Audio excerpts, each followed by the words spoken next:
Hey y'all, welcome to another edition of Yazzie Speaks the Truth. And my truth today, or more so my advice, is to never stop dreaming. Never stop dreaming. I'm almost finished Roots, the Roots series, the original. I have one more to go.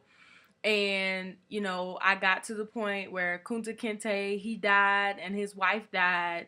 And his daughter, while he was living, his daughter was sold to another plantation because she was found out that she could write, and she had written a pass for a runaway slave, and they discovered, that was something that was forbidden. And it was understood that if you could read, you could understand, you could interpret, and you would start thinking. And even more so, you could actually read the Bible.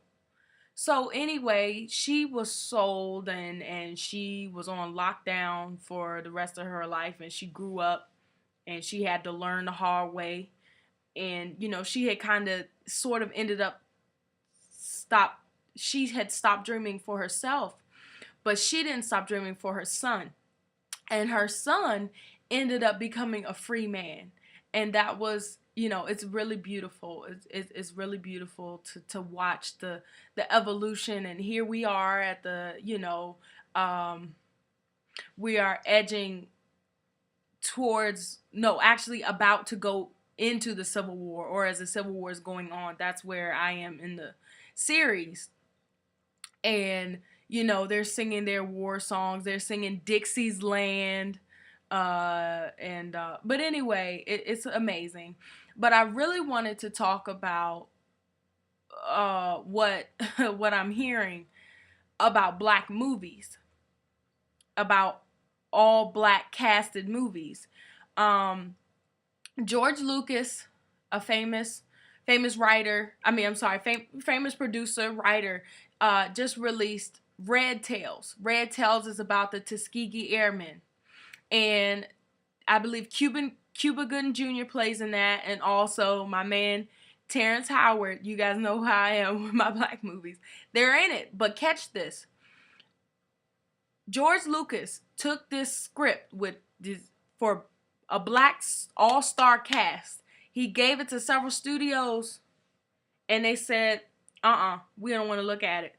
Well, some of them said, we don't want to be a part of this. Some of them wouldn't even wouldn't even read it, and Tyler Perry sent out an email to his followers and said that you were going to see a decline. All black movies will almost be extinct. Can you believe that? Will almost be extinct? No.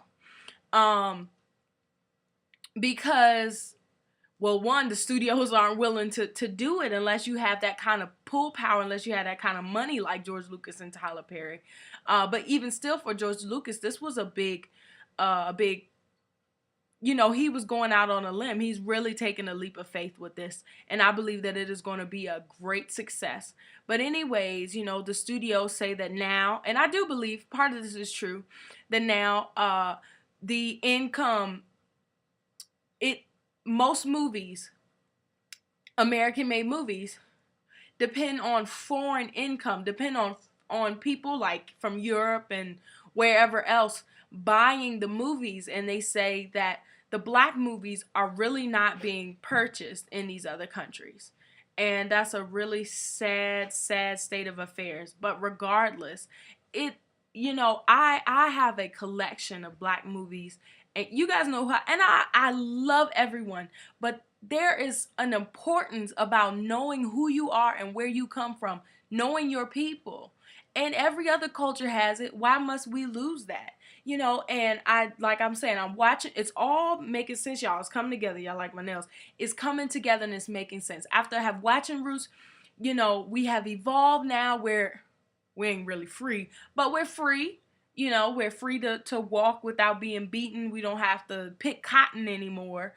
But there's a more sophisticated scheme to life itself in terms of race in America. So, we can read, we can write, We can produce plays, we can produce movies, but now you don't want an all black cast.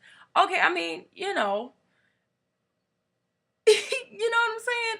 So my thing is, it's not so much of a surprise. And as I couldn't watch Oprah reunited the Roots cast from 35 years. After 35 years, she reunited the cast, and it's so ironic that I just got finished watching Roots and she did this. And I couldn't watch it, but I saw some clippets of it. And John Amos, real famous guy, you know his face. He played in Coming to America. He played the woman's father who Eddie Murphy wanted to marry. That was her father. He said that a generation has grown up with a false sense of inclusion. So we have grown up believing that anything that we want to do, any opportunity that is available to us, that is a lie. As sad as it is, that is a lie. But it can still happen. We just got to work 5 times as hard and never stop dreaming. So I just wanted to show you my journal, my lovely journal. And I always had, all my life since maybe 5th or 6th grade, I've kept a journal. And here I even posted some things I had written online. Drew pictures. There's my journal. Look at all that writing, all that beautiful writing. You see that?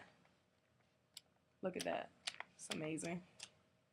And it's important, I always tell you guys, find your inspiration.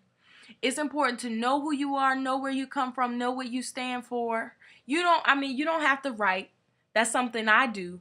It keeps me going. It keeps me sane. It helps me to think things through and make sense of all of this craziness that's always happening. And it's really foul, but it's always a backlash. It's always a backlash. Anytime we progress, anytime there's some kind of revolution, it happened in the Civil War. It happened in civil rights, Martin Luther King, and all of the great, it backlashed, quote unquote. And, I guess this is the cycle. This is the theater media backlash on black folks. Even though black movies have been around for a very long time, as it is becoming, it has evolved, and there's your backlash. So make of this what you want. I'm not going to tell you how to feel about it. You could feel indifferent. You could be angry. Like myself, I'm pretty bothered by it. But, in the Bible, it does speak about how times are going to get harder at the end of times. It's not going to get easier. All these gas prices that were rising and are rising, the cost of food is not going to get better. It's going to get worse. You don't believe me? Read Revelation. It's going to get worse. So, and I'm young, and I'm kind of, sometimes I wonder, well, is there much hope for me? Where do I go? Singing a song, where do I go from here? So many voices ringing in my ear. That's the Pocahontas. Y'all remember that? But anyway, y'all like my Pocahontas? Let me stop. But anyway, I love you guys, and I just wanted to share this information with you. I want you to think about it and never stop dreaming. Peace, y'all.